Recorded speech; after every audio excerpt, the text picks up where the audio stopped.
Saudara-saudara, sekarang ini banyak orang bisa memberi contoh, tapi sedikit orang bisa menjadi contoh. Ngasih contoh mah gampang, jadi contoh susah. Pertama, karena beliau manusia. Laqad ja'akum rasulun min anfusikum. Kalau kambing disuruh nyontoh ayam, yang nyuruh nyontoh kagak punya pikiran. Ya, kagak level.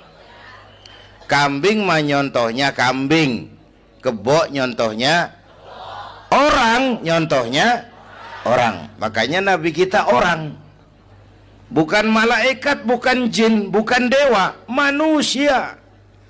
Kalau manusia disuruh nyontoh manusia, itu perintah masuk akal, predispositionnya sama. Kalau disuruh nyontoh malaikat mah ribet kan. Malaikat bagaimana nyontohnya, dia mah tidur kagak, makan kagak, sama duit budeg, sama perempuan kagak open, lah susah nyontohnya. Ya, Superman tuh biar hebat nggak bisa dicontoh Superman, bagaimana terbangnya, lagian pakai celana dalam di luar pan, nggak bisa dicontoh Superman mah. Nabi kita manusia utuh, cuman sungguh pun manusia, kualitasnya beda. Ini namanya basyarun la kal basyari.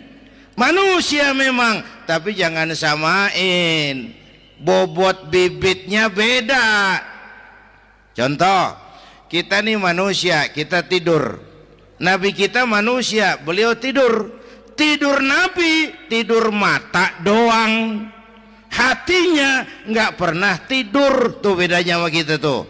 Tidur kita keblek, asal tidur habis-habisan. Lagi kita manusia, kita keringetan. Nabi kita manusia, keringetan. Keringet Nabi harum wangi, bau minyak kasturi, zaman belum ada parfum. Keringet kita udah rasain aja masing-masing dah, jangan pakai dikebet udah.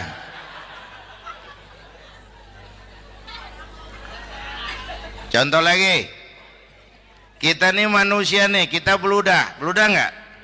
Nabi kita manusia, beliau juga beludah. Ludah Nabi obat, ludah Nabi. Itu pan waktu mau hijrah kan sama Sayyidina Abu Bakar, sampai di Gua Sur, Sayyidina Abu Bakar bilang, saya turun duluan ke gua ya Rasul. Ngapain? Bersihin gua, takut ada binatang berbisa. Silakan. Turun Sayyidina Abu Bakar bersihin gua. Bener tuh, tangannya digigit kalajengking. Sakit, ngebet, bengkak. Kalajengking Arab. Ya emang di Arab kejadiannya. Wuher nyaut aja bener. Ditahan aja. Udah aman ya Rasul, silakan turun. Lama-lama dalam gua berduaan kelihatan juga Sayyidina Abu Bakar mukanya pucat. Nabi tanya, "Mabalu kayak Abu Bakar?" Abu Bakar kenapa? Nggak apa-apa. Berat meninggalkan Mekah? Enggak. Malas hijrah ke Madinah? Enggak. Takut diubur-ubur Quraisy? Orang kata enggak, itu mah enggak. Loh, kenapa muka kamu pucat? Tangan digigit kalajengking. Ngapa nggak ngomong dari tadi? Saya nggak mau nyusahin Tuhan ya Rasul. Biar saya tahan, asal jangan nyusahin Tuhan.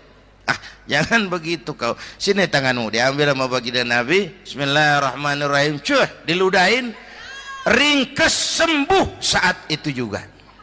Ludah Nabi. Pengen tahu kita yang ludahin, bengkak campur koreng.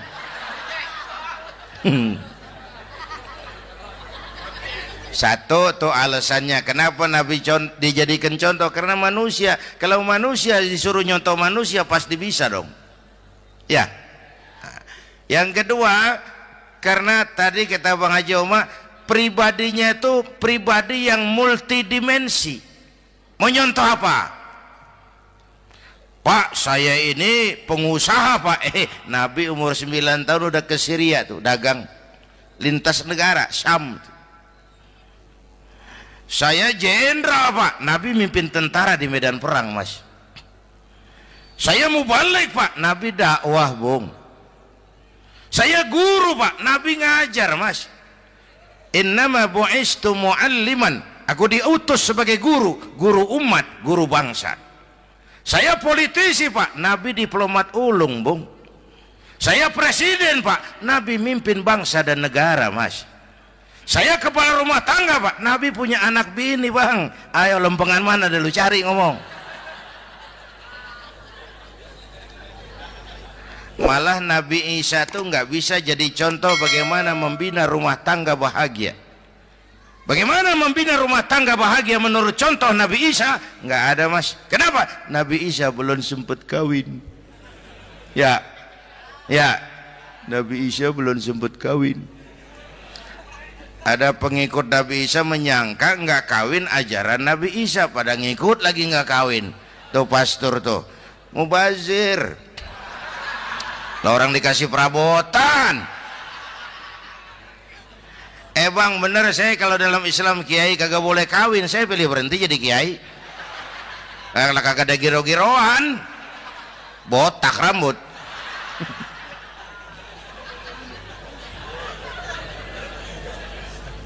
Makanya Bang Haji Oma cerita poligami saya girang banget tadi. Bukan yang ngomong ahlinya soalnya.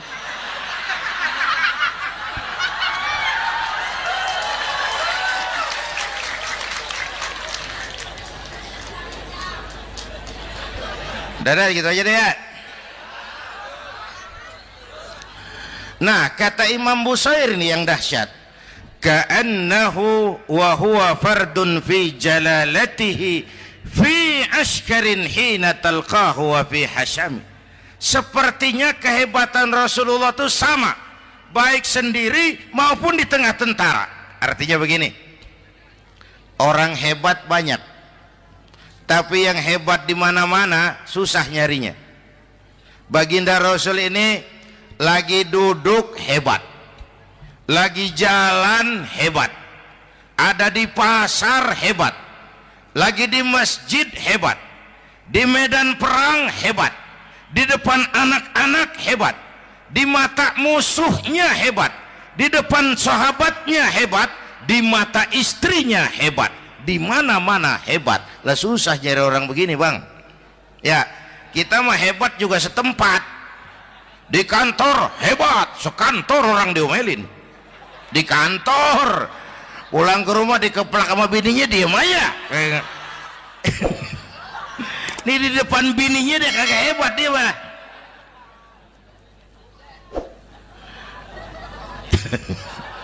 Oke. Lalu kalau begitu soalnya apa yang mau kita contoh? Saya sampaikan 3 aja. Pertama, Nabi kita ini tokoh yang sejak kecil udah ditempa kesusahan. Bu, tadi kata Bang Haji, Islam mengangkat derajat kaum perempuan karena perempuan banyak melahirkan orang besar. Lihat Sayyidah Aminah, ibunda baginda Nabi, melahirkan anak pertama tanpa didampingi suami. Meninggal suaminya, sedih hatinya, remuk perasaannya, tapi tegar jiwanya. Dilahirkannya bayi bernama Muhammad, diasuhnya penuh kasih sayang, diantarnya menjadi orang besar dan memang dibesarkan oleh Allah. Itu contoh tuh Bu. Bilangin anak-anak tong, bocah Nabi ngangon kambing tong, sekolah tong, jadi orang gede. Baba lu tibang tamat SD lu sarjana lu, baba lu cuman jadi RT lu jadi camat lu. Biarin malu baba lu pala jadi kaki, kaki jadi pala, asal lu terus sekolah. Bu, anak sekolahin, gelang doang digedein lu. Nih kan kita Betawi nih pendidikan ngentengin banget kotan. Udah dong jangan tinggi-tinggi sekolah udah. Ngapa mak? Bawa lu kagak sekolah hidup noh. Hidup dong pun jamu monyet juga hidup. Bu, anak sekolahin.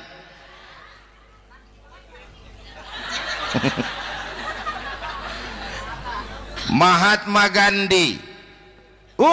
Kecilnya begeng, ceking, cacingan, leatim. Emaknya tuh, Gandhi sekolah nak, Gandhi belajar nak, Gandhi jadi orang besar nak. Kalau perlu belajar ke Inggris, biar Inggris menjajah kita. Gak apa-apa kau sekolah ke Inggris, tapi jangan jadi Inggris nak. Jangan pacaran sama bule, jangan sentuh minuman keras. Gandhi jadi orang besar. Mahatma Gandhi tumbuh karena dorongan emak. Mak, udah yatim.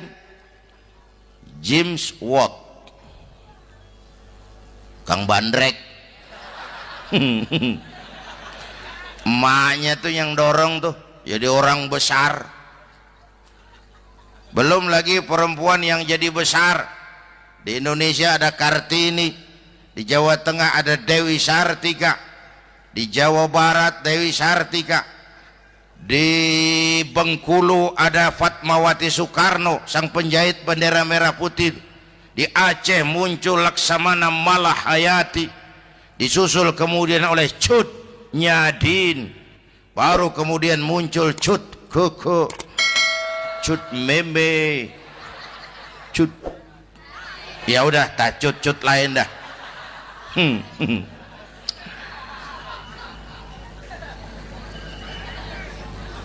Nabi ke remajanya nggak dikolokin, tegar, tahan bantingan, nggak cengeng.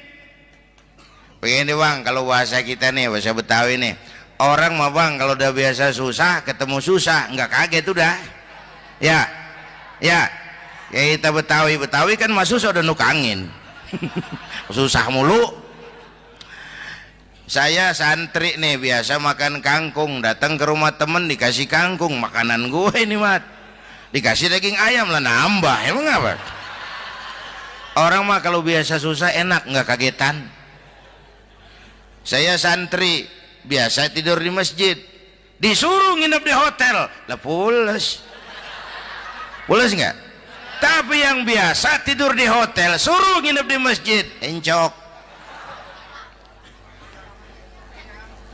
Makanya kemarin tuh waktu menteri-menteri baru dilantik tuh saya ngarepin tuh, mudah-mudahan nih menteri ini begitu dilantik bacaannya nawaitu sauma ghadin.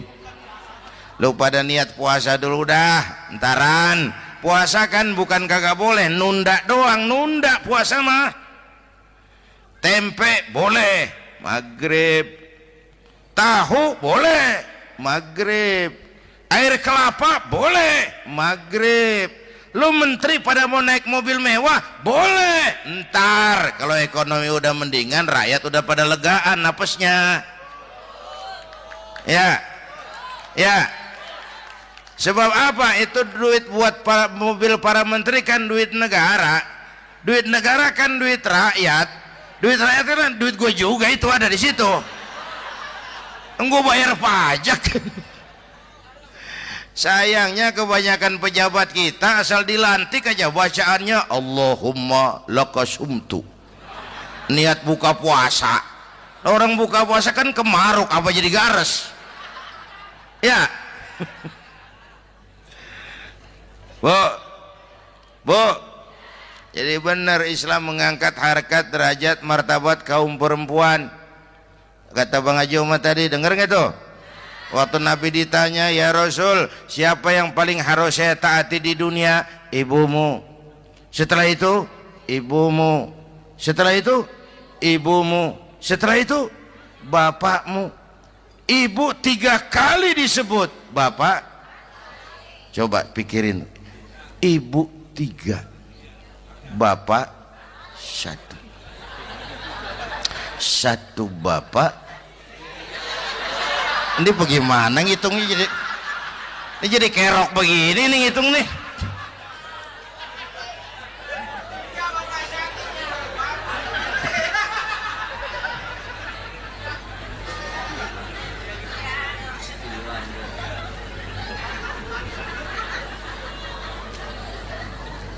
Jangan takut ngadepin susah. Hidup nih keras, kerja keras, perseringat banting tulang. Ya Bu. Satu. Yang kedua, contoh dari Nabi, orang yang paling bersih hatinya Rasulullah. Orang yang paling baik akhlaknya Rasulullah. Orang yang bahkan sudah dapat jaminan ampun dari segala dosa Rasulullah. Tapi orang yang kalau sholat malam sampai bengkak kakinya karena rajin sujud Rasulullah. Aspek ibadah. Apaan? Hei, diam-diam giliran gue ini ngomong.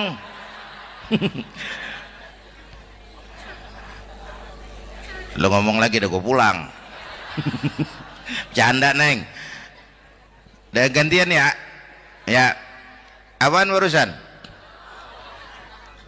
Orang yang dosanya udah dapat jaminan ampun, kalau sholat malam bengkak kakinya karena rajin sujud.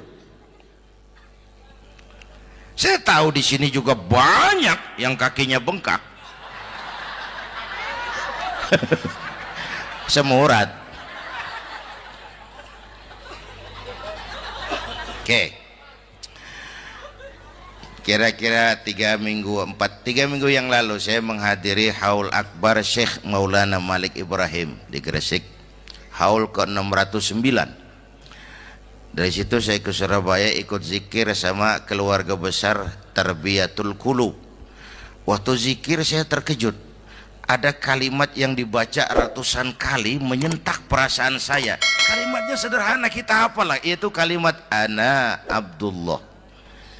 Dibaca ratusan kali, Ana Abdullah, Ana Abdullah, Ana Abdullah, Ana Abdullah. Buat saya itu menyentak karena memperteguh komitmen, saya hamba Allah, saya hamba Allah. Ah, itu mah Pak Zainuddin kan biasa, itu mah kita semua juga hamba Allah. Betul. Ayo kita bikin luar biasa. Saya mau tanya, Bapak, Ibu hamba Allah apa bukan? 3 orang. Ibu hamba Allah apa bukan? Hamba Allah. Kata siapa? Nah, kata ibu sendiri. Kalau kata sendiri, pan namanya pan ngaku. Ya, orang ngaku mah boleh dong, tiba ngaku, namanya juga ngaku. Cuman diakuin apa enggak, kita pan belum tahu. Ngaku mah murah, diakuin mahal. Ya, yang gampang dah. Ibu kenal sama Presiden SBY? Kenal. Presiden SBY kenal sama ibu? Lo ngaku lo. Ngaku.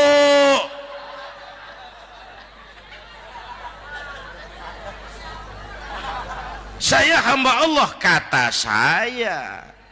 Berapa banyak orang mulutnya hamba Allah, perbuatannya menyatakan dia hamba dunia, hamba harta, hamba jabatan, hamba setan, budak nafsu. Nggak sesuai ucapan sama perbuatan. Yuk jadi hamba Allah yang beneran. Jangan separuh-separuh, kita mapan asal sakit mah hamba Allah. Ya Allah, ya Allah, lagi sakit, sehat ya dikit, keder, nyari masjid nggak ketemu.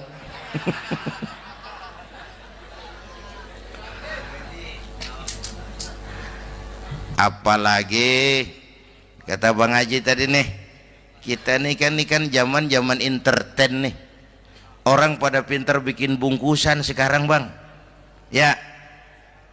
Abad entertain, orang pada bangun pencitraan. Tadi itu kiai sama dukun tipis bedanya. Dukun pada pasang iklan sekarang, ketik reg. Waduh, sampean lahir hari Selasa, nggak cocok di air, ono di hutan sono. Larang udah dagang es jadi berhenti, nggak cocok di air.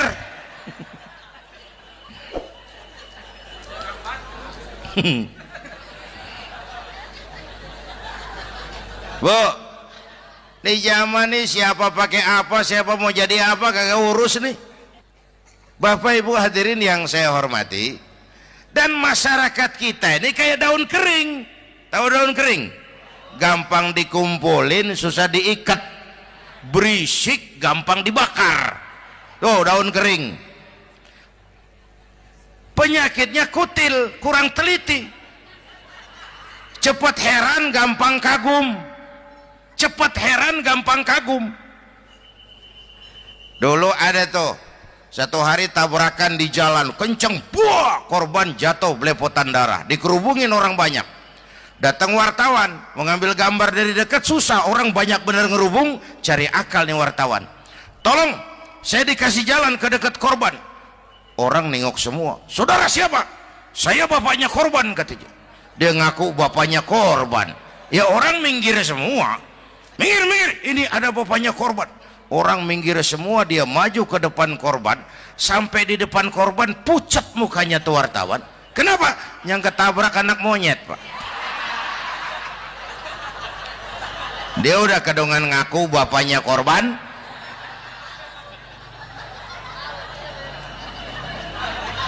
Bu, ini cerita pendek tapi pesannya lumayan nih. Kalau belum kenal bener mah jangan buru-buru ngakuin. Ya, dia kagak tahu yang ketabrak siapa, main ngakuin aja saya bapaknya korban. Lu makan lu jadi bapak monyet sono lu. Makanya jagain kampung kita nih, jangan kemasukan yang aneh-aneh ya. Nabi palsu, aliran aneh. Ya ini bid'ah, itu bid'ah. Kuno yang kayak begitu, capek kita ngurusin begitu. Udah kelewatan. Ya, yang tahlil mah terusin, yang kagak suka nggak apa-apa, cuman jangan ngomelin yang tahlil. Orang tahlil juga pakai dalil. Yang mabuk masih banyak, yang tahlil diomelin. Kita nih kayak kurang kerjaan, akhirnya rame turu-turu kita. Padahal yang harus kita kembangkan kan rukun antar umat seagama, rukun antar umat beragama, rukun antar umat beragama dengan pemerintah, kata Bang Haji Omar tadi. Rukun antar umat seagama, turu-turu kita muslim nih kudu rukun. Beda pendapat boleh, marahan jangan. Ya, tangan kanan sama tangan kiri juga beda, cuman rukun. Asal kiri gatal nih, kanan kagak diundang nih, dia datang aja nggak rukin. Nggak ada kiri gatal kanan ngomel, lu garuk aja sendiri. Nggak, dia mah akur ya Bu.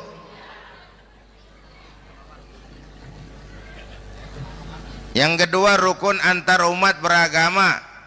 Islam ini rahmatan lil. Yang ketiga, rukun antar umat beragama dengan pemerintah. Ini mah kita kan bermasyarakat sama juga sembahyang berjamaah, ada imam ada makmum ya. Nih rakyat kalau jadi pemilih yang pintar ke depan, mau memilih wali kota kayak gubernur kayak presiden kayak. Sebab apa? Sholat berjamaah kan siapa makmum kagak penting Bang. Makmum mah siapa aja boleh ya, tiba ngikutin dia mah. Ngaji dia mah gimana kayak nggak ada bab pemilihan makmum. Nggak usah, makmum mah kagak usah dipilih, siapa aja boleh ya. Bang, tuh orang budak Bang, boleh jadi makmum. Bacanya kagak fasih, boleh jadi makmum. Ketinggalan satu rakaat, boleh jadi makmum. Tapi nggak tiap orang boleh jadi imam.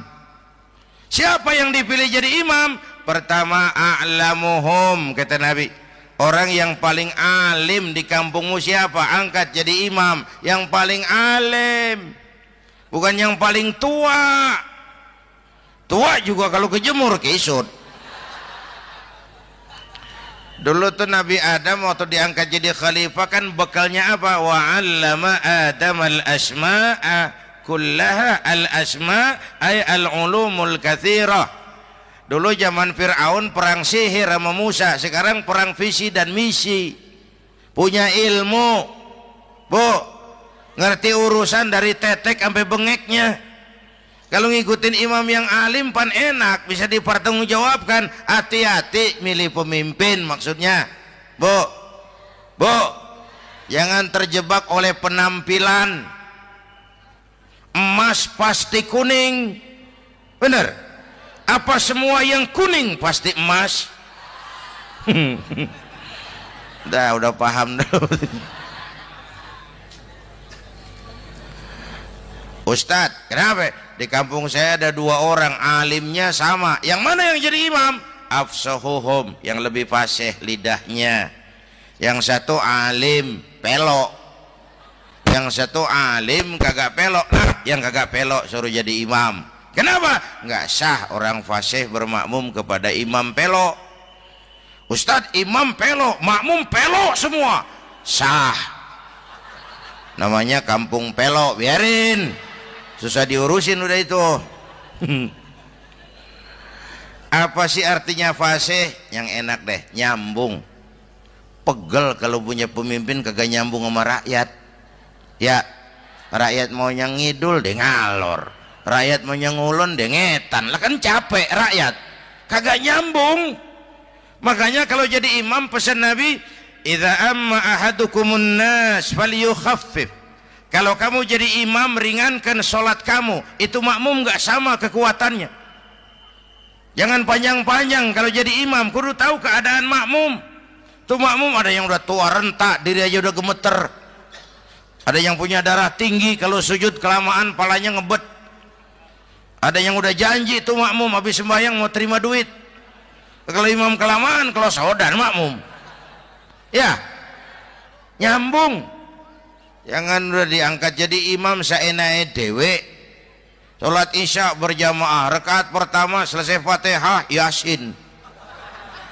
Makmum ikut mengikut, cuman bari ngancem. Besok gua tawiatin balik lagi udah. Kagak nyambung. Kalau nggak nyambung tuh capek, Bu. Jangan tersenyum kepada orang buta, jangan berbisik kepada orang tuli. Kagak nyambung. Orang buta diajak senyum. Bagus sih maksudnya, cuman kan rada mubazir. Orang kagak paham. Cari pemimpin yang nyambung. Kalau memang masyarakatnya suka tahlil, cari pemimpin yang suka tahlil. Rakyatnya suka maulid, cari pemimpin yang suka maulid supaya nyambung, kagak pegel kita.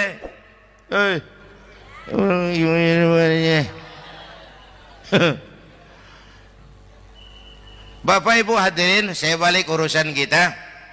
Nyontoh Nabi ibadahnya luar biasa. Bu, kita ini perlu Allah. Kita ini perlu Allah. Semua kita perantau di bumi Allah ini. Perantau pasti pulang.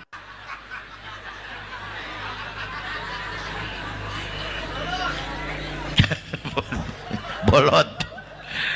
Bodoh kalau ada perantau, dia sadar dia perantau tapi nggak pernah mikirin pulang. Lebih bodoh lagi mikirin pulang tapi nggak nyiapin bekal. Yang tadi Bang Haji Omar udah bilang tuh, muda mati. Ya, kadang-kadang engkongnya seger banget, cucunya mati. Ya, perantau mah mesti pulang. Sini mah kita ngendon doang, ngendon taran. Mula-mula pan Bang, kita mah tinggalnya jauh di alam arwah. Dari sana pindah ke alam rahim, alam kandungan emak nih. Pernah tinggal di situ 9 bulan tuh. Ada yang 2 tahun, yang keluar udah kumisan. Kelamaan ngetemnya itu.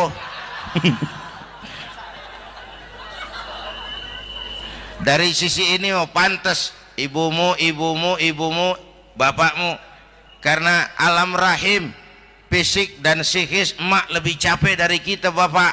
Kita mah orang laki mah kita mah pan investor gitu mah, nanam modal doang. Yang ngolah pabrik kan emak tuh, ya mak. Pabrik. Anak-anakku remaja, pemuda yang hadir, masya Allah, emakmu, emakku, emak kita semua nih, dari mulai ngidamin kita udah kita seksa nih mana. Dari mulai ngidamin kita udah kita seksa emak nih, muntah nggak urus.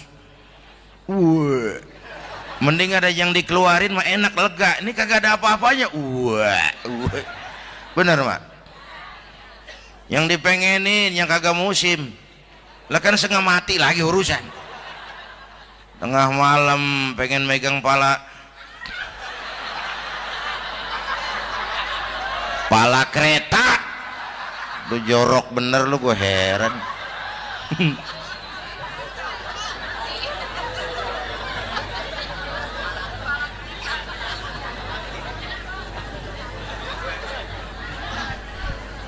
Bapak Ibu hadirin, yang ketiga terakhir, contoh dari baginda Nabi, modal utama perjuangannya adalah akhlak. Memperbaiki akhlak pakai akhlak. Rasulullah ngajak, bukan ngejek. Rasulullah merangkul, bukan mukul.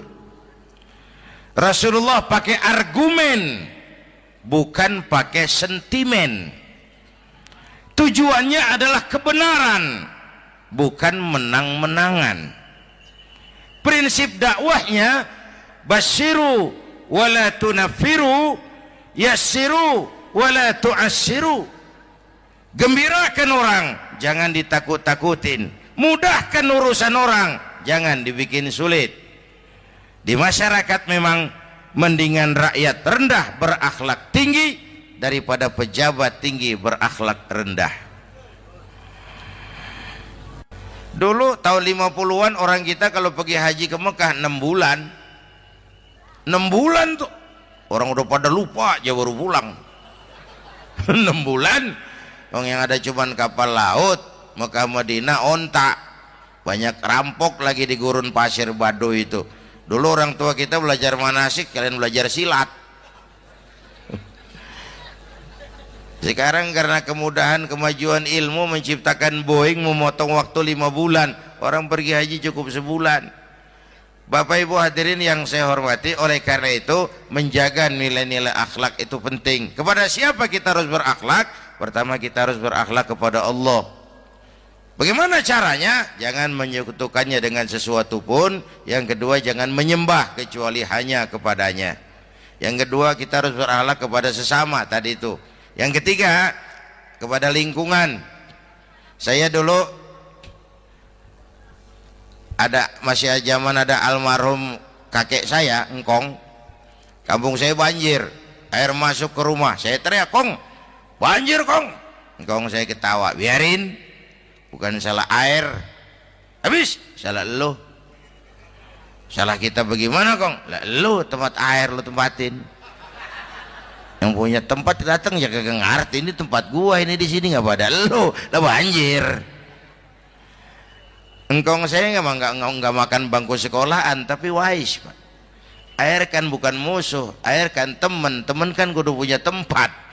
Lalu kagak punya tempat, pantas kemana dengan ayam, banjir. Ya. Dulu saya remaja ngaji babul istinja, kiai ngajar makruh buang air kecil di tanah berlubang. Saya tanya, kenapa makruh Kiai? Pertama, untuk alasan kesehatan. Siapa tahu di lubang yang kamu kencingi ada gas beracun. Kalau tidak Kiai, kalau tidak maka artinya melindungi binatang yang ada di dalam lubang. Siapa tahu di lubang yang kamu kencingin ada semut. Sedang rapat membahas laporan Susno 2Ji. Apa dosanya lalu mati dikencingin? Ini namanya rahmatan li semut. Saya mau bilang alam sekarang tidak seramah dulu karena kita juga nggak ramah sama alam. Bapak Ibu hadirin yang saya hormati, padahal watak Islam rahmatan lil alamin. Lalu berusaha menyimpan sesuatu yang bisa membawa manfaat, baik untuk dirinya, untuk anak cucunya, maupun untuk keluarganya, untuk masa kini dan masa depannya. Kadang simpanan itu berbentuk uang, kadang berupa tanah, lain saat berbentuk pabrik, dan lain sebagainya. Sementara masa depan yang paling pasti adalah akhirat. Jika untuk masa depan dunia kita rela memeras keringat, membanting tulang, pergi pagi dan pulang petang, menyimpan uang, menyimpan tanah, menyimpan pabrik, pernahkah kita merenung jika satu saat kiamat datang, kita dibangkitkan dari kubur masing-masing, berdiri di padang mahsyar untuk mempertanggungjawabkan seluruh kegiatan hidup kita di dunia ini, lalu kita akan menuju ke alam akhirat. Sudahkah kita mempunyai simpanan untuk akhirat kita? Pada pertemuan kali ini saya ingin menyampaikan sebuah hadis di mana Rasulullah sallallahu alaihi wasallam bersabda, "Arba'un min kanzil jannah." Simpanan sorga ada 4 macam. Yang pertama, ikhfa'us sadaqah, menyembunyikan sedekah. Saudara-saudara kaum muslimin, sebagaimana yang kita maklum bahwa Allah Subhanahu wa taala melebihkan sebagian rezeki dari kita terhadap yang lain.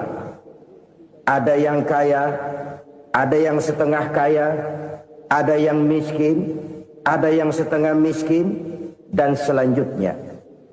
Ada yang gajinya kecil tapi penghasilannya gede. Ada yang penghasilannya gede tapi enggak punya gaji. Ada juga yang memang gajinya gede dan penghasilannya gede. Kelebihan rezeki merupakan sunnatullah dan tidak harus membuat kita merasa lebih dari yang lain. Bahkan sebaliknya, kelebihan itu harus membuat kita ringan tangan untuk menolong mereka yang memang memerlukan pertolongan. Kalau saudara diberikan ilmu, maka pertanyaan akhirat cuma satu: ilmumu kau amalkan untuk apa? Kalau saudara diberikan umur yang panjang, pengadilan akhirat juga bertanya satu: umurmu kau habiskan di mana? Tapi kalau saudara diberikan harta, pengadilan akhirat akan bertanya dua: hartamu kau dapat dari mana? Kau belanjakan kemana? Dari mananya ditanya dan kemananya juga ditanya. Oleh karena kita akan dimintakan pertanggungan jawab, maka amanah yang bernama harta ini harus kita gunakan dengan sebaik-baiknya. Ada penggunaan yang merupakan kewajiban, itu zakat namanya. Ada penggunaan yang sewaktu-waktu, itu infak namanya. Ada yang lebih sewaktu-waktu lagi, dan itu sedekah namanya. Zakat dia terikat oleh haul dan nisab, oleh putaran batas waktu dan ukuran dari harta itu sendiri. Sedangkan infak terikat oleh situasi dan kondisi perekonomian seseorang. Sedangkan sedekah tidak terikat dengan apapun. Dalam kondisi seperti apapun kita bisa melakukan sedekah dengan yang terkecil sekalipun. Sampai-sampai Rasulullah sallallahu alaihi wasallam mengajarkan, la tahkiranna minal ma'rufi syai'an walau an talqa akhaka biwajhin talik. Atau ada hadis, tabassumuka fi wajhi akhika laka shadaqah. Senyumanmu kepada temanmu adalah sedekah. Jadi untuk melakukan sedekah tidak harus dalam berbentuk uang. Dengan ilmu kita bisa sedekah. Dengan tenaga kita bisa bersedekah, dengan pikiran kita bisa bersedekah, bahkan senyum kepada teman itu pun sedekah. Jadi kalau sedekah dengan uang memang belum punya uang, nyengir aja banyakin. Itu asal pada tempatnya, jangan lalu ketemu tiang listrik cengengesan. Tentu tidak pada tempatnya dan tidak wajar. Nah, sedekah yang paling dicintai Allah adalah sedekah yang disembunyikan. Artinya jauh dari sifat riya. Kan kadang-kadang ada orang sedekah itu disebutkan namanya. Apa tidak bagus? Kalau memang niatnya ikhlas, ya bagus-bagus saja. Untuk memberikan sugesti kepada yang lain. Si Fulan bin Fulan nyumbang sekian, diumumkan. Boleh kalau niatnya untuk memberikan rangsangan kepada yang lain supaya dia menyumbang lebih besar dari orang tadi. Tapi kalau itu mendatangkan riya, maka sedekah yang paling dicintai Allah adalah sedekah yang disembunyikan. Tangan kiri saja tidak tahu apa yang diberikan oleh tangan kanan.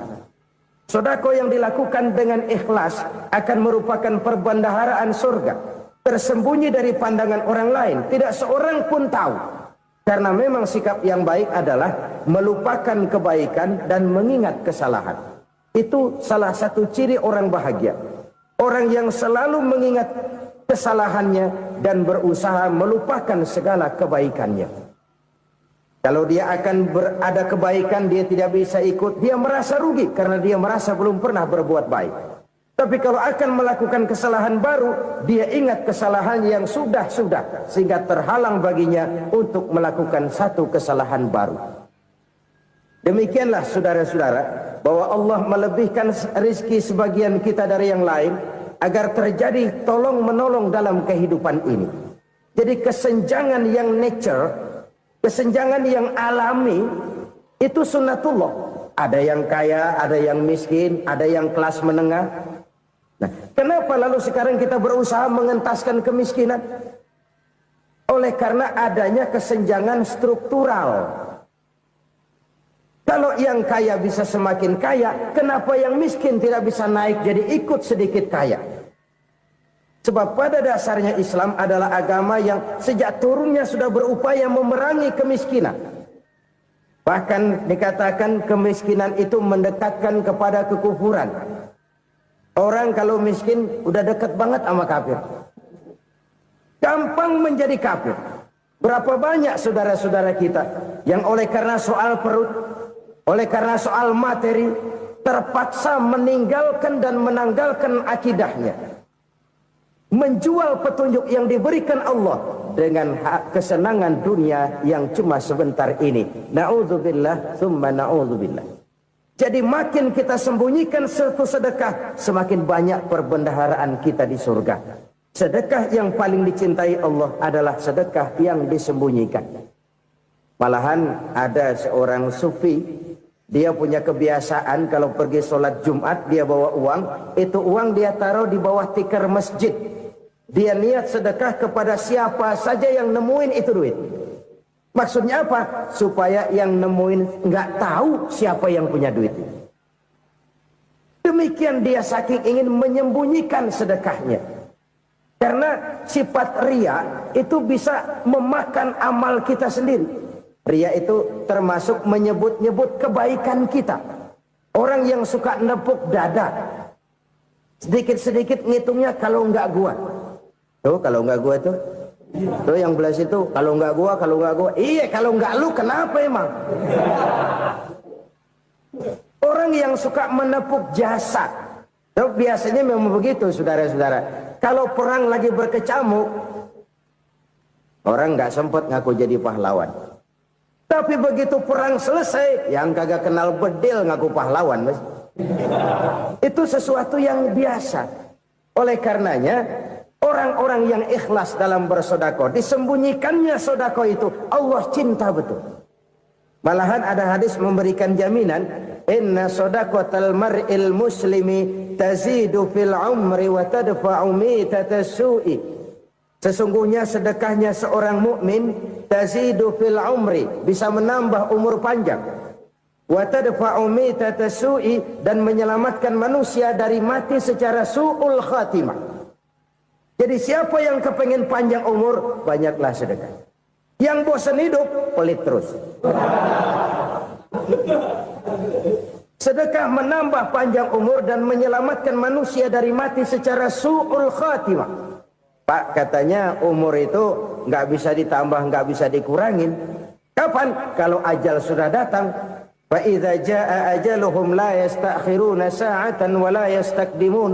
Kalau ajal datang tidak bisa dimajukan, tidak bisa dimundurkan. Itu kalau ajal sudah datang. Tidak bisa lagi umur ditambah dikurangi, sudah datang. Tapi kalau belum datang, itu kan haknya Allah. Mau ditambah, mau dikurangi, hak prerogatif Allah. Sebagai pencipta manusia, Allah maha kuasa dan maha mampu. Sedekah ini menambah panjang umur dan menyelamatkan manusia dari mati secara su'ul khatimah. Itu orang mati kan sama ya, kondisinya mati. nggak nafas. Tapi hakikat mati kan lain-lain.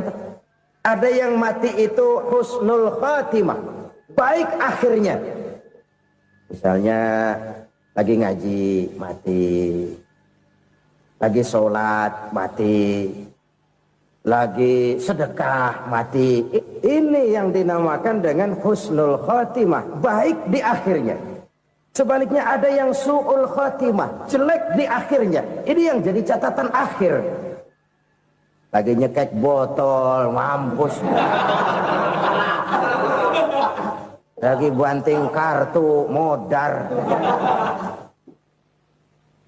Su'ul khatimah, jelek pada akhirnya. Sedekah menyelamatkan manusia dari mati secara su'ul khatimah. Dan kita semua kepengen mendapat husnul khatimah, jauh dari su'ul khatimah. Oleh sebab itu yang bisa menyelamatkan kita dari penyakit itu antara lain adalah sedekah yang disembunyikan, yang dikerjakan dengan ikhlas karena Allah, tidak karena kepengen dipuji orang, tidak karena ingin dikatakan orang pemurah. Sebab orang dermawan itu orang yang memberi tanpa harus diminta. Kalau masih harus diminta, ya belum dermawan namanya, masih harus diminta. Kalau nggak diminta ya tulus, lolos, polos. Saudara-saudara kaum muslimin rahimakumullah, harta adalah amanat dan akan kita pertanggungjawabkan. Allah melebihkan rizki sebagian kita dari yang lain agar kita saling tolong menolong, bantu membantu. Nabi janjikan siapa yang meringankan beban saudaranya muslim di dunia, Allah akan meringankan bebannya di akhirat nanti. Sebuah jaminan dari baginda Nabi. Si orang yang kita bantu barangkali tidak bisa membalas, Allah yang akan membalas lewat jalan lain yang tidak pernah kita sangka-sangka. Ada orang tanya, Pak, ini ada orang nyumbang masjid sambil marah-marah, bagaimana? Saya bilang sumbangannya aja ambil, marahnya jangan. Marahnya jangan diambil, itu urusan dia. Saudara-saudara kaum muslimin rahimakumullah, umat Islam ini kan umat yang punya potensi besar. Kadang kita merenung, kenapa kadang-kadang pembangunan masjid kok lambat sekali? Kalau hotel hari ini peletakan pertama, bulan depan peresmian. Supermarket hari ini peletakan batu pertama, minggu depan peresmian. Tapi kalau sudah yang namanya masjid, kadang-kadang peletakan batu pertama sekaligus jadi batu terakhir. 3 tahun, 4 tahun, campur nebar jalak di jalanan, duit dijaring kayak ikan sepat. Apa tidak ada orang Islam yang kaya? Banyak. Apa tidak ada pengusaha muslim yang jadi konglomerat? Ada. Lalu yang belum banyak itu yang komit terhadap nilai-nilai agamanya. Akhirnya kita jatuh jadi umat yang lemah. Belum ada pengusaha konglomerat muslim buka pabrik supermi cap bedug misalnya umpamanya atau pabrik kecap cap sorban supaya identitas keislamannya sedikit kelihatan. Kita jatuh jadi umat yang lemah karena potensi tidak terinventarisir dengan baik. Kita ini ibarat kompor yang cuma matengin nasi orang lain. Potensi kita dimanfaatkan oleh orang lain. Ukhuwah Islamiyah kita baru terbatas kepada silaturahmi. Ukhuwah di bidang ekonomi kita lemah. Ukhuwah di bidang kebudayaan kita lemah. Apalagi ukhuwah di bidang politik kita lebih rapuh lagi. Padahal ukhuwah itu adalah totalitas kehidupan manusia, menyangkut ipolek sosbud, memerlukan nilai-nilai ukhuwah. Jadi oleh karena itu mari kita menyadari di dalam harta kita, walaupun kita yang cari pergi pagi pulang sore peras keringat banting tulang, di sana ada harta anak yatim, di sana ada hak masjid, di sana ada hak pesantren, di sana ada hak jihad. Berbahagialah seseorang apabila dia oleh Allah dijadikan keran. Keran itu menyimpan air, tapi tidak untuk dirinya, tapi disalurkannya kepada mereka yang memang memerlukannya. Saudara-saudara kaum muslimin rahimakumullah, ini yang pertama. Jadi perbendaharaan surga adalah menyembunyikan sedekah. Orang lain nggak tahu, kita pun nggak pernah ngitung-ngitung.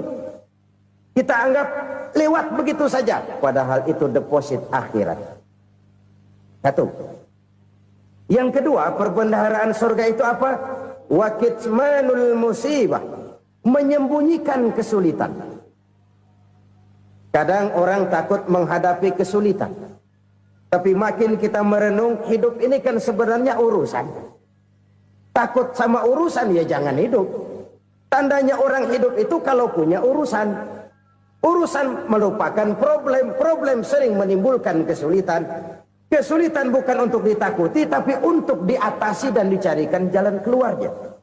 Siapa sih orangnya yang nggak pernah sulit-sulit? Makin tinggi status sosialnya, makin gede urusannya. Makin tinggi kualitas imannya, makin berat tingkat kesulitannya. Cuma memang yang namanya enak itu seperti pelangi. Biang lala itu nggak pernah di atas kepala kita, di atas kepala orang melulu. Lo sih enak lo, kata kita. Dia juga bilang yang enak kan lo. Pelangi itu nggak pernah di atas kepala kita. Kata tukang beca, aduh enak ya naik Mercy. Kata tukang beca, apa yang di dalam mobil Mercy? Aduh enak bener tukang beca, di jok ngeringkuk ngorok pules bener. Saya kamar pakai AC, sejuk, tempat tidur sutra, empuk, alga, spring bed, gula kulik, nggak bisa pules kalau belum minum Valium, belum tidur. Enak bener tukang beca, di jok ngorok nggak tahu wetan kulon. Si tukang beca bilang yang di Mercy enak, yang di Mercy bilang tukang beca enak. Inilah enak, nggak pernah di atas kepala kita, di atas kepala orang lain melulu enak itu. Nah, saudara-saudara, yang merupakan perbendaharaan surga itu orang yang bisa menyembunyikan kesulitan, baik pribadi ataupun rumah tangga. Nih terutama rumah tangga yang jadi soal nih. Kadang-kadang kita ini kalau senang, sebaliknya kalau senang kita diam, kalem aja, cuek. Banyak banget duit kita bawaan, diam aja udah. Malah ketemu orang takut. Tapi begitu susah, sekampung tahu. Padahal Nabi mengajarkan perbendaharaan surga itu menyembunyikan musibah, menyembunyikan kesulitan. Kalau enak, cerita sama orang-orang. Kalau nggak enak, rasain sendiri, tekan sendiri, atasin sendiri. Kita kan sebaliknya. Senang kita diam, asal lagi susah, paling tidak kita nyari teman buat cerita kesusahan. Siapa orangnya yang nggak pernah susah?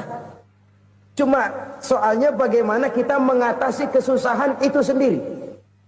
Begitu juga misalnya kalau orang sudah berumah tangga, itu orang tuanya harus menjadi tempat dia cerita yang enak-enak saja. Yang nggak enak rasain berdua, selesaikan berdua, atasin berdua. Jangan dibalik. Asal senang diam, giliran susah saja. Maknya laporan. Terbalik. Bisa menjaga security informasi. Makan sama bayam, keluar diam, malah seluitan. Enak amat lo makan daging ayam. Security informasi. Saudara-saudara kaum muslimin rahimakumullah, ujian yang terberat itu yang pernah diberikan kepada para nabi, para rasul, para aulia, para ulama. Makin tinggi keimanan, makin berat bentuk kesulitan. Ayo saya kemukakan satu contoh saja. Ada seorang nabi yang kaya, nabi kaya, namanya Nabi Ayub. Iblis kalau orang begini kan keki, ibadahnya rajin, kaya. Nih yang kayak begini susah digodain. Kalau ibadahnya rajin, miskin, kali bisa disogok. Sini imannya mantap, ibadahnya rajin, kaya, nabi lagi. Oh, tapi namanya iblis nggak kurang akal. Laporan, Tuhan, kenapa Les? Ya ini bahasa saya, bahasa Qurannya sih nggak gitu. Itu hambamu yang namanya Ayub, dia rajin ibadah cuma karena dikasih kaya aja. Coba kasih miskin dia, berhenti dia sembahyang. Ah, kamu bisa aja. Saya tahu Ayub itu hambaku yang ikhlas. Saya buktiin Tuhan, silahkan. Dibuktiin lah, iblis turun ke alamin. Yang mula-mula dia lakukan, dia rusak sawah ladang Nabi Ayub. Dia binasakan binatang ternak Nabi Ayub. Sehingga dalam waktu singkat, jatuhlah Nabi Ayub dari orang paling kaya jadi orang paling miskin. Beliau masih ibadah di mihrab dalam masjid. Datang iblis. Saudara Ayub, ya, lagi ngapain? Ibadah. Nyembah Allah, nyembah Allah. Oh, percuma. Kenapa? Tuhan yang ente sembah nih, dia udah bikin miskin ente. Sawah ladang ente hancur lebur, binatang ternak binasa. Sekarang ente jadi orang paling miskin. Ngapain nyembah Tuhan kayak begitu? Tekor. Udah berhenti dah ibadah, berhenti ibadah. Ini iblis sama Tuhan laporannya lain, yang dikerjakan kepada Nabi Ayub juga lain. Benar begitu iblis kata Nabi Ayub? Iya, sawah ladang saya habis, buras. Binatang ternak saya binasa, binasa. Saya miskin, bangpak. Apa jawab Nabi Ayub? Bukan innalillahi, ya, ini hebat. Alhamdulillahillazi a'tani wa akhza minni. Segala puji bagi Allah yang telah memberikan harta kepada saya dan sekarang mengambilnya lagi. Alhamdulillah. Allah yang ngasih, Allah yang ambil. Itu mah urusan Allah. Iblis cuman ibadah jalan terus, sujud lagi Nabi Ayub. Iblis seleher gondok banget. Dasar Nabi nggak mempan dia apa-apain. Miskin malah alhamdulillah. Allah yang ngasih, Allah yang ngambil. Jadi kalau kita tidak komit, kita tidak terikat kepada kaya, miskin, senang, susah, apa yang bisa bikin kita susah? Jadikan kekayaan, kemiskinan, jadikan senang, susah sebagai anak buah yang bisa kita atur. Jangan kekayaan ngatur kita, jangan kemiskinan ngatur kita. Kita yang harus mengatur mereka. Senang, susah, kaya, miskin, bahagia, sengsara, jadikan itu anak buah yang bisa kita atur. Kalau sekarang kita kaya, lain saat boleh jadi kita miskin, semiskin-miskinnya. Allah yang ngasih, Allah yang ngambil. Tenaga mana yang bisa menghalangi? Ibadah jalan terus. Iblis makin gondok. Dasar Nabi loh. Akhirnya apa? Nabi Ayub dikerjain, diberikan penyakit. Demikian fatal penyakitnya. Bayangin, udah miskin sakit. Masya Allah. Miskin sakit. Sakitnya nggak lama, kira-kira 16 tahun. Istrinya 3, 2 mental minta ceraiin. Ngerawatin laki bengek begini. Senang belum tentu, susah udah pasti nih. Cerai aja, cerai dah. Cerai. Tinggal satu Siti Rahmah yang setia menemani beliau. Sesetia-setianya hati perempuan. Satu saat Siti Rahmah bilang, "Bang, iya, abang kan Nabi, Bang. Lalu, namanya Nabi kan doanya jarang meleset, Bang. Maksud kamu minta kenapa sih sama Tuhan biar abang sembuh baik dah, Bang?" Siti Rahmah, "Iya. Saya sakit berapa tahun sih dah? 16 tahun, Bang. Sebelum ini saya sehat berapa tahun? Ya kira-kira 60 tahun, Bang. Nah, coba ente banding-bandingin, Rahmah. Saya dikasih sehat 60 tahun, dikasih sakit 16 tahun. Sudah nggak sabar mau doa kepada Allah minta sembuh. Saya malu kepada Allah. Diuji dengan yang luar biasa seperti ini, tidak mengganggu stabilitas kehambaannya. Dia tetap menghamba kepada Allah Subhanahu wa ta'ala. Saudara-saudara kaum muslimin rahimakumullah. Kunci menghadapi kesulitan itu apa? Allah jelaskan dalam satu ayat, wa basyiris sabirin alladzina iza asabathum musibah qalu inna lillahi wa inna ilaihi raji'un. Gembirakan orang-orang yang sabar. Siapa mereka itu? Yang apabila mendapat musibah mereka kembali kepada keyakinan dasar. Segalanya dari Allah dan segalanya akan kembali kepada Allah.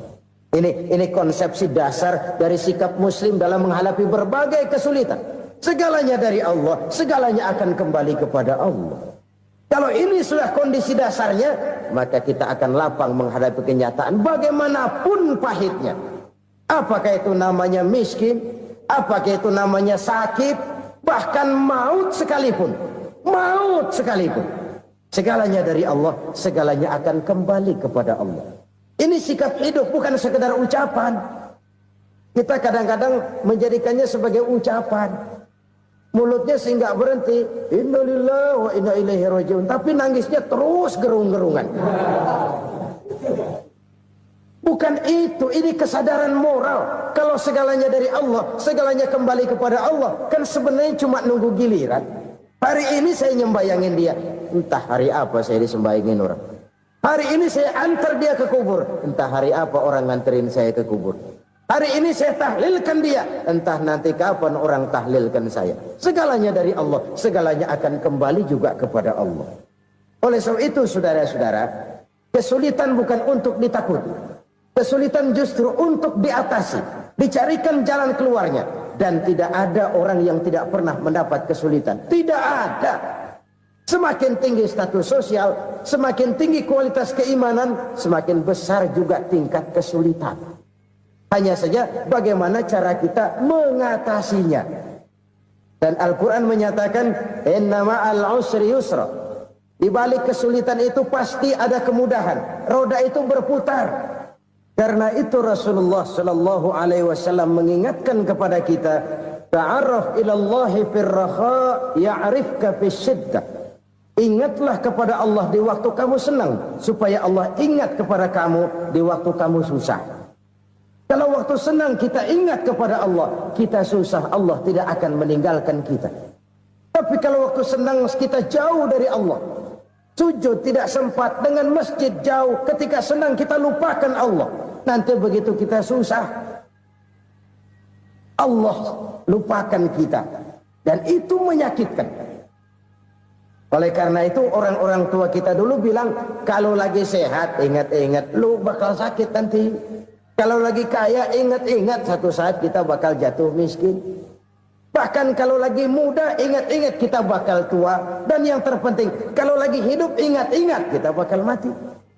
Saudara-saudara kaum muslimin rahimakumullah. Jadi yang kedua yang merupakan perbendaharaan surga, menyembunyikan musibah.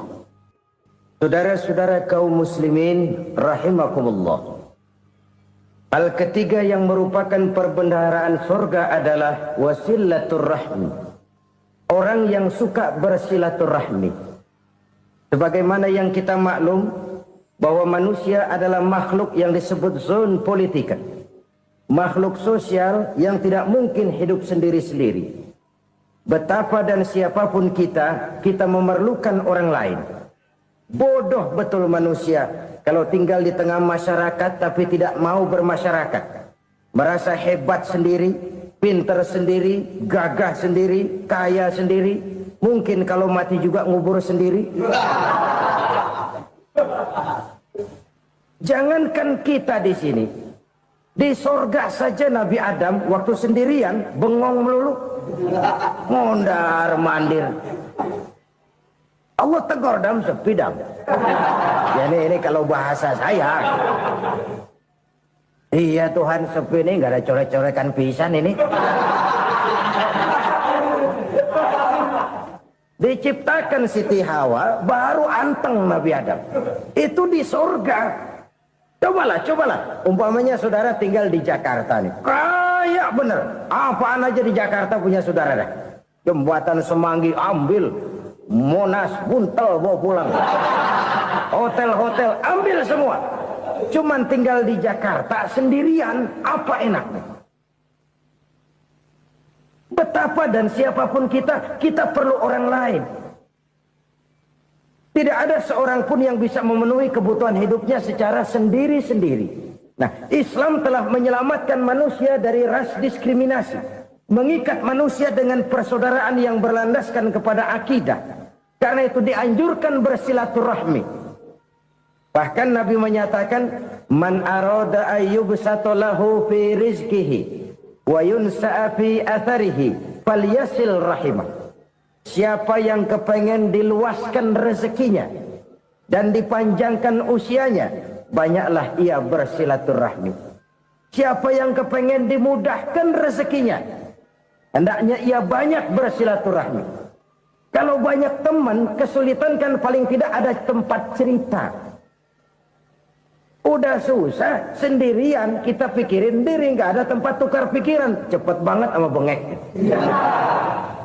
Dilawan sendiri.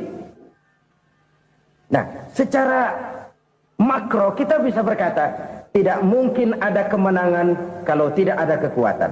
Tidak ada kekuatan kalau tidak ada kesatuan dan persatuan. Tidak mungkin ada kesatuan dan persatuan tanpa semangat silaturahmi. Kalau umat Islam mau menang, dia harus kuat. Kalau umat Islam mau kuat, dia harus bersatu. Kalau umat Islam mau bersatu, dia harus membudayakan silaturahmi ini. Bahkan sampai-sampai kata Nabi, kalau bisa cari nilai tambah. Apa? Silman koto'ak. Bersilaturahmilah kau kepada orang yang marah denganmu. Masya Allah, indahnya ajaran agama kita. Orang yang marah pun kepada kita, kata Nabi, kalau bisa bersilaturahmilah kepadanya, kepada orang yang marah itu. Di situ nilai tambah. Cuman jujur nih hadis, ngucapinnya gampang, ngamalinnya yang berat banget. Orang marah sama kita, kita disuruh silaturahmi, ada apa malu? Lu marah, ada gua marahan lagi. Gue pikirin. Saudara-saudara kaum muslimin rahimakumullah. Tapi ini yang diajarkan, bahkan ini yang dicontohkan oleh baginda Rasul. Bagaimana begitu mudah, misalnya satu saat Abu Jahal ini ngatur strategi bagaimana bikin Muhammad celaka. Dia gali lubang di depan tempat tidurnya. Dia tutupin daun korma. Terus dia panggil seseorang, ke sini. Kasih tahu Muhammad, pamannya sakit keras, minta ditengokin. Berangkat orang ini ke sana. Muhammad, labbaik. Pamanmu sakit keras, dia minta ditengokin. Baik, saya akan datang menjenguk beliau. Berangkatlah Nabi ke rumah Abu Jahal tanpa prasangka apapun. Abu Jahal udah pasang setil, selimut 3 rangkap setengah dipakai. Persis kayak orang meriang. Tapi sembari ngintip dari balik selimut, begitu Muhammad buka pintu, nah, masuk perangkap nih. Muhammad jalan menuju tempat pembaringan. Makin lama makin dekat, makin lama makin dekat. Makin dekat ke lubang yang dipasang oleh Abu Jahal itu. Dalam hati Abu Jahal, terus dah jatuh, mampus dah lo ini. Mampus lo hari ini. Apa yang terjadi? Malaikat Jibril datang. Muhammad, pamanmu cuma pura-pura sakit. Di depan tempat tidurnya ada lubang perangkap supaya kamu jatuh ke situ. Sudah, kamu pulang. Balik kanan Nabi. Sudah hampir jatuh ke lubang, balik kanan, pulang. Bayangin kecewanya Abu Jahal. Muhammad dikit lagi, Muhammad dikit lagi. Enggak, paman, saya pulang aja. Emosi bangun dari tempat tidur, enggak sadar kalau lagi pura-pura sakit. Lompat ngejar Nabi, dia lupa dengan lubang yang dia gali. Pusrak, nyemplung sendiri ke dalam lubang.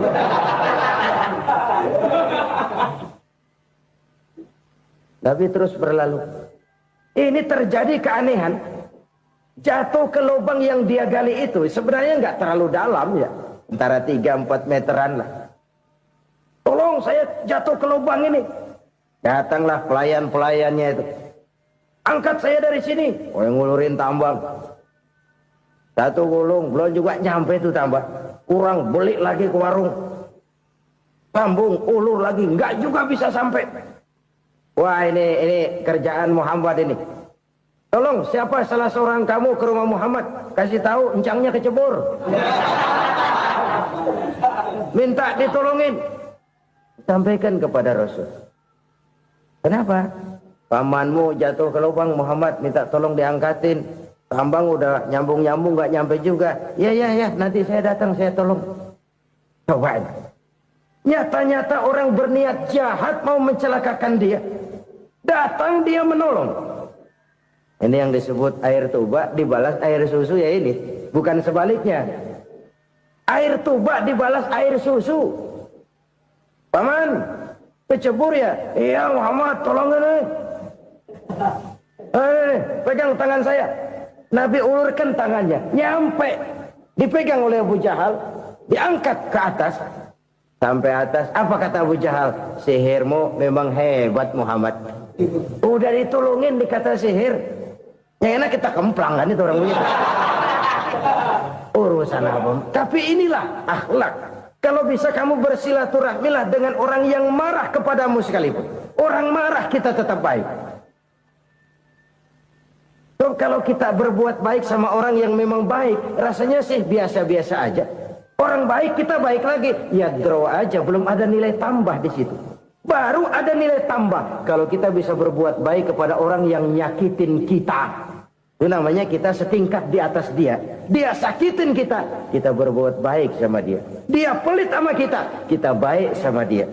Dia marahin kita deketin dia. Di situ kita punya nilai tambah.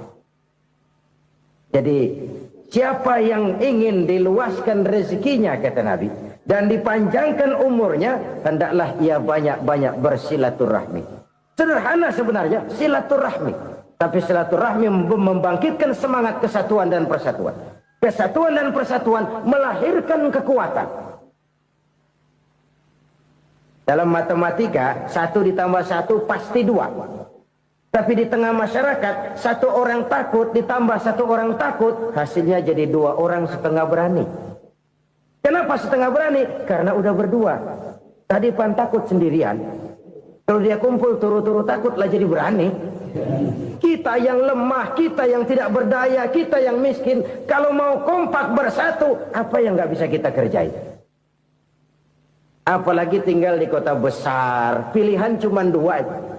Bertahan atau minggir. Bertahan atau minggir. Untuk bisa bertahan harus mampu bersaing.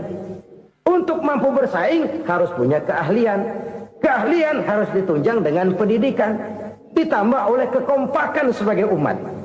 Udah miskin mencar mulu, orang injek kita. Orang nggak pandang urusan apa yang malu. Oleh karena itu, silaturahmi pada hakikatnya merupakan roh dari ukhuwah yang diajarkan oleh agama kita. Bagaimana Islam menyelamatkan masyarakat manusia dari ras diskriminasi, mengikat manusia, dan tidak ada persaudaraan yang lebih indah selain persaudaraan yang diikat dengan nilai-nilai akidah. Sepanjang orang di jalan Allah, itulah saudara kita. Keluar dia dari jalan Allah, selesailah persaudaraan sampai di situ. Karena itu, kalau ingin menyimpan sesuatu di surga, banyaklah bersilaturahmi. Datang ke rumah ini, datang ke rumah itu, dan lain sebagainya. Itu simpanan kita di akhirat nanti. Ini yang ketiga. Saudara-saudara, yang keempat, perbendaharaan surga itu apa? Wa qawlu la hawla wa la quwwata illa billah. Ucapan la hawla wa la quwwata illa billah. Ibadah kan ada yang berat, modalnya besar. Bangun masjid berat, modalnya besar. Bangun rumah sakit berat, modalnya besar. Ada ibadah yang berat, tapi modalnya ringan. Misalnya puasa. Puasa itu berat, mengendalikan nafsu. Kalau sekedar nggak makan nggak minum sih enteng, mengendalikan nafsu. Itu jihad terbesar, tapi kan modalnya ringan, cuma niat saja. Ini ibadah berat, modalnya ringan. Ada ibadah yang ringan, modalnya juga enteng. Seperti termasuk ucapan la haula wa la quwwata illa billah. Tanpa sadar, la haula wa la quwwata illa billah. Nyelengin tuh di surga. Nyelengin, kita nggak terasa, nyelengin simpanan akhirat. La haula wa la quwwata illa billah. Nyimpan lagi. Kaget, la haula wa la quwata illa billah, nyimpan lagi, banyak simpanan. Walaupun sebenarnya yang dimaksud di sini adalah kesadaran batin bahwa tidak ada daya dan kekuatan kecuali Allah. Itu intinya. Kita memulai pekerjaan disunahkan baca bismillah, kan begitu. Apa itu? Kesadaran moral. Bahwa ini saya bisa kerjakan. Saya kerjakan ini dengan menyebut nama Allah. Kenapa? Kalau Allah tidak memberikan daya dan kekuatan, mana mampu saya kerjakan ini. Maka saya kerjakan ini dengan menyebut nama Allah. Bismillah. Kesadaran moral. Manusia hanya wajib berusaha, tapi nggak pernah wajib berhasil. Banyak hal-hal yang kalau kita renungkan secara rasio, nggak mungkin. Tapi jadi kenyataan, la haula wala quwata illa billah. Tidak ada daya dan kekuatan kecuali bagi Allah semata-mata. Kesadaran moral akan kelemahan dan keterbatasan makhluk bernama manusia. Kadang kita kagum dengan otak, tapi kita sering lupa sama yang bikin otak. Padahal bagaimanapun hebatnya otak, yang bikin otak pasti lebih hebat dari otak. Nggak percaya, silahkan otak-otakan. Inilah kecenderungan. Kita kagum dengan pesawat-pesawat mutakhir, bukan main, besi gede banget terbang itu. Alangkah hebatnya. Lalu apa yang bikin otak tidak lebih hebat dari itu semua? Kita puji laut, apa yang bikin laut tidak lebih hebat dari laut itu? La haula wala quwata illa billah. Tidak ada daya dan kekuatan kecuali Allah. Apa yang bisa kita lakukan kalau tidak karena daya dan kemampuan yang diberikan oleh Allah kepada kita? Lahirlah sikap tawadu, rendah hati, tidak melonjak menjadi angkuh dan sombong, sadar akan kelemahan dan keterbatasan diri. Sebagai makhluk yang diciptakan oleh Allah Subhanahu wa taala. Jadi satu sisi ini ucapan yang berpahala, la haula, jadi wiridan. Pada sisi lain ini kesadaran moral, sikap mental, kesadaran batin bahwa yang punya daya dan kekuatan itu cuma Allah. Kita nggak pantas untuk sombong, sebab sombong itu pakaiannya Allah. Kita nggak sedang pakai pakaian Allah, kegedean. Dan makin kita renungi, makin terbentur. Apa sih yang bisa kita sombongin? Kita mau sombong apa? Kaya, pintar, itu kan semua relatif. Di atas langit masih ada langit lagi. Jadi oleh karenanya, marilah kita menyadari, manusia hanya wajib berusaha, tapi tidak pernah wajib berhasil. Yang berusaha saja tidak wajib berhasil, apalagi yang tidak berusaha. Islam bukan agama orang pemalas yang selesai sholat lalu endelohom, enggelenggem ayem-ayem. Tapi Islam bukan agama orang sombong yang setelah berusaha lalu tidak memerlukan Allah. Kita bisa saja bikin proyeksi, tahun sekian kita bakal panen besar menurut perhitungan otak. Tapi ada kejadian lain. Apa? Tikus ngambek. Habis itu dimakanin tikus, panen gagal. Proyeksi rasional gagal oleh tikus-tikus yang ngambek itu. Bisa saja terjadi. Tahun depan kita panen besar, urung. Kenapa? Musim panas panjang. Dan sekarang ini koran-koran bikin berita musim mengalami penyelewengan. Bukan cuma manusia yang nyeleweng sekarang ini. Musim pakai nyeleweng. Mestinya kan musim hujan udah selesai, masih hujan-hujan juga. Musim. Nah sekarang kita boleh bikin proyeksi, kita bakal panen besar. Tahu-tahu musim panas panjang, sawah retak, air kering. Cari teknokrat yang paling botak, suruh pendekin tuh musim panas. La haula wala quwata illa billah. Inilah kesadaran moral. Saudara, saya teringat satu saat ada seorang konglomerat. Umurnya ya kira-kira 70-an. Satu saat dia ditanya oleh wartawan, "Pak, umur Bapak berapa sih?" "Ya paling 10 tahun." 10 tahun? 10 tahun? Anak Bapak berapa orang? Satu saja? Satu. Harta Bapak berapa? Ya paling-paling bangsa 7 juta kali. 7 juta? Iya. Pak, kenapa Bapak bohongi saya? Bapak punya buku biografi. Koran-koran, majalah-majalah banyak memuat cerita riwayat hidup Bapak. Saya tahu umur Bapak 70. Kenapa bilang cuma 7 tahun? Saya tahu anak Bapak 8. Kenapa cuma bilang 1? Saya tahu harta Bapak miliaran, mungkin triliunan. Pabrik di mana-mana, bank di mana-mana. Kenapa bilang uang Bapak cuma 7 juta? Nah, kata si konglomerat tadi, kamu benar nak, kamu benar. Umur saya kalau jumlahnya memang 70 nak. Cuman ingat-ingat saya, baru 7 tahun terakhir ini saya sujud. Baru 7 tahun terakhir ini saya berusaha dekat dengan Allah. Saya laksanakan perintahnya. Saya jauhi larangannya. 7 tahun inilah rasanya yang ada nilainya di hadapan Allah. Yang 63 tahun matong, kelabu, kelam umur gue. Habis untuk maksiat, untuk munkarat. Maka ketika ditanya tadi, umur saya 7 tahun itu. Oh begitu Pak. Oh iya. Lalu anak Pak. Anak bapak kan 8. Kenapa bilang cuma 1? Nah, kalau jumlah hitungannya memang anak saya 8. Tapi dari 8 orang ini rasanya cuma 1 nih. Yang bakal jadi buah hati, belahan jantung. Pelanjut cerita, penerus sejarah. Bakal jadi anak soleh yang akan mendoakan saya. Cuma 1 rasanya anak saya ini yang bakal jadi buah hati saya. Besar-besaran saya. Yang akan mendoakan di kubur saya. Yang akan mendoakan di akhirat saya. Yang 7 orang mana, Masya Allah, yang atu tenggeng, yang atu nyekek botol mulu, yang atu nggak karu-karuan. Makanya saya bilang 1 anak saya yang akan bisa mendoakan saya. Oh begitu Pak. Iya.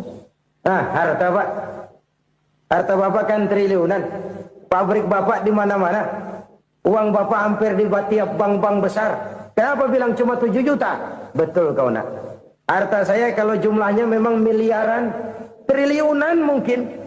Tapi yang saya ingat baru 7 juta tuh yang saya belanjakan di jalan Allah. Saya nyumbang masjid, saya santuni yatim piatu, saya bantu pembangunan pesantren, saya bantu pembangunan rumah sakit Islam. Itu yang akan saya bawa pulang ke akhirat, yang 7 juta itu. Yang triliunan itu nanti akan diperebutkan oleh anak-anak saya sebagai waris saya. Jadi harta saya 7 juta itu yang bakal nemenin saya di akhirat. Yang akan saya bawa pulang jadi teman saya. Saudara-saudara kaum muslimin, jangan-jangan orang tua itu adalah kita-kita ini. Jangan-jangan kita-kita ini adalah orang tua itu. Jangan-jangan itu potret dari diri kita masing-masing. Dari sekian umur yang diberikan Allah, berapa tahun yang ada nilainya di hadapan Allah? Dari sekian anak-anak yang merupakan amanah, berapa yang akan mendoakan kita sebagai orang tuanya menjadi anak soleh? Dari sekian banyak harta yang diberikan Allah, berapa yang akan kita bawa pulang menghadapnya nanti, yang kita belanjakan di jalan Allah? Ini sebuah potret kehidupan. Karena itu kita kembali kepada la haula wa la quwwata illa billah. Kita wajib berusaha, kita wajib berikhtiar. Selebihnya, segala daya dan kekuatan hanya milik Allah saja semata-mata. Satu kesadaran batin dari setiap pribadi muslim. Setelah ia berusaha dan berikhtiar, ia menyerahkannya kepada Allah Subhanahu wa ta'ala. Jadi, satu sisi ini merupakan wiridan ucapan yang mengandung pahala. Pada sisi lain, ini merupakan sikap batin dari seorang muslim di dalam ia menghadapi realitas kehidupan ini. Saudara-saudara kaum muslimin rahimakumullah. Kalau ini kita jadikan satu basis kehidupan, maka ini akan menyelamatkan manusia dari kemungkinan tergelincir menjadi orang yang lupa diri dan lupa darat. Sebab itu Imamul Ghazali berpesan, jadidis safinah wa innal bahra amiq wa khuziz zad fa inna safara ba'id wa khaffifil hamla fa innal hamla syadid. Perbarui selalu kapalmu karena lautan sangat dalam. Bawa bekal yang banyak karena perjalanan ini sangat jauh. Ringankan beban karena kebanyakan beban akan menyakitkan. Alangkah indah kalimat ini, alangkah dalam makna yang terkandung di sana. Perbarui selalu kapalmu karena lautan sangat dalam. Apa artinya ini? Jaga mentalmu baik-baik. Pelihara imanmu baik-baik. Karena hidup penuh cobaan. Seperti lautan. Kita kalau berlayar di lautan kan kadang-kadang tenang. Angin bertiup sepoi-sepoi basah. Jika malam datang bintang gemintang bertabur menghias cakrawala. Rembulan memantulkan sinarnya dengan indah. Dalam keadaan begitu berlayar enak. Tapi lain saat ombak menggunung, halilintar menyambar, angin topan bertiup. Berapa banyak sudah saudara-saudara kita yang tenggelam di lautan dunia tanpa sadar bahwa dia belum sampai kepada pantai yang akan dituju. Berapa banyak sudah Saudara-saudara kita yang tenggelam di lautan dunia ini tanpa sempat bangkit lagi. Dia menyangka sudah sampai kepada tujuannya. Hati-hati kapal jangan sampai bocor karena lautan sangat dalam. Iman ini jaga baik-baik karena hidup penuh dengan ujian. Wa khuzizat fa inna safar ba'id. Bawa bekal yang banyak karena perjalanan sangat jauh. Saudara mau ke Bandung, bawa duit. Saudara mau ke Surabaya, banyakkan lagi duitnya. Saudara mau ke Mekah, gepokan, iketan tuh duit nggak lembaran lagi. Makin jauh perjalanan, makin banyak bekal yang harus kita bawa. Kalau saudara dari Jakarta mau ke Surabaya, kagak bawa duit berangkat juga, itu sih bukan berani namanya, nekat.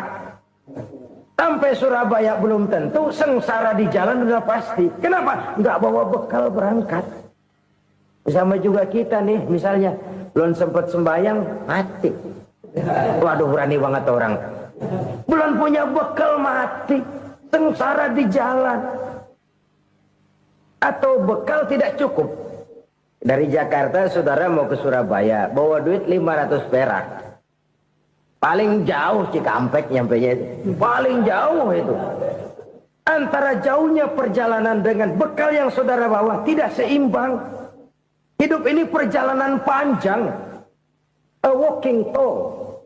Dimulai dari alam arwah. Sebelum jasad diciptakan, roh diciptakan lebih dulu. Dari situ pindah ke alam rahim. Dari alam rahim pindah ke alam dunia. Dari alam dunia pindah ke alam barzah. Baru menuju akhirat. Satu perjalanan panjang. Kalau bekal tidak bawa, sengsara di jalan. Bawa bekal yang banyak karena perjalanan ini sangat jauh. Wa khaffifil hamla, ringankan beban karena beban itu cuma akan menyulitkan. Kalau bekal itu sih keperluan, tapi beban nggak kita perluin, cuma ngeberat-beratin. Apa ini beban? Dosa, kecurangan, kebatilan, kezoliman, ketidakadilan, kesewenang-wenangan. Itu akan jadi beban kita di akhirat. Alangkah celakanya, perjalanan panjang, bekal tidak bawa, beban kelewat banyak, alamat sengsara di jalan. Pahala tidak ada, dosa berlipat ganda. Na'udzubillah, summa na'udzubillah. Kalau kita rangkum nasihat Al-Ghazali dengan kisah si konglomerat tadi, kita akan mengambil kesimpulan. Pertama, bekal terbaik dalam menghadapi gejolak kehidupan ini tidak lain adalah iman. Yang kedua, pahala dan dosa. Dua hal kontroversial. Pahala adalah bekal, dosa adalah beban. Tapi kita sekarang kan tidak begitu terangsang kepada yang abstrak. Orang berlomba mencari yang konkret-konkret saja. Yang real. Kalau memang dosa, benjol dong. Kira-kira begitu. Kira-kira begitu. Persis orang Yahudi dulu. Orang Yahudi itu kan pernah minta kepada Nabi Musa. Ya Musa, lan nu'mina laka hatta narallaha jahrah. Musa, kami nggak bakal mau beriman kepada Allah kalau belum kami lihat Allah ada nongkrong di depan kami. Kalau memang Tuhan ada, taruh dong di depan kami. Mau yang konkret-konkret saja. Kalau memang dosa, benjol dong. Kalau memang pahala, berasa dong. Orang terangsang kepada yang real, yang konkret-konkret saja. Karena itu, untuk mengejar dosa, orang mau bayar. Tapi untuk mengejar pahala, walaupun tidak bayar, orang segan. Ini yang dikatakan oleh Nabi, kamu mengharapkan ke surga, tapi kamu berat melaksanakan sesuatu yang bisa membawa kamu ke surga. Kamu ingin jauh dari neraka, tapi tiap saat kamu lakukan perbuatan-perbuatan yang justru menjerumuskan kamu ke neraka. Idda'aitum an-najata minan nar wa ramaitum fiha anfusakum. Kamu ingin selamat dari neraka, tapi kamu lemparkan diri kamu ke neraka. Kamu ingin masuk surga, tapi berat sekali kamu melakukan perbuatan-perbuatan yang bisa menyampaikan kamu di surga. Saudara-saudara kaum muslimin, rahimakumullah. Jadi hal keempat yang merupakan perbendaharaan surga adalah la haula wa la quwata illa billah. Satu sisi ini merupakan ucapan yang memperberat timbangan akhirat. Pada sisi lain ini merupakan sikap hidup seorang muslim, kesadaran batin yang sangat dalam bahwa tidak ada daya dan kekuatan kecuali Allah. Dan itu kita simbolkan pada saat memulai pekerjaan dengan Bismillah, dengan menyebut nama Allah. Satu kesadaran moral, saya hanya bisa melakukan ini karena diberikan daya dan kekuatan oleh Allah. Lahirlah sikap tawadu, rendah hati, tidak melonjak menjadi angkuh dan sombong. Saudara-saudara, sampai sini dulu jumpa kita kali ini.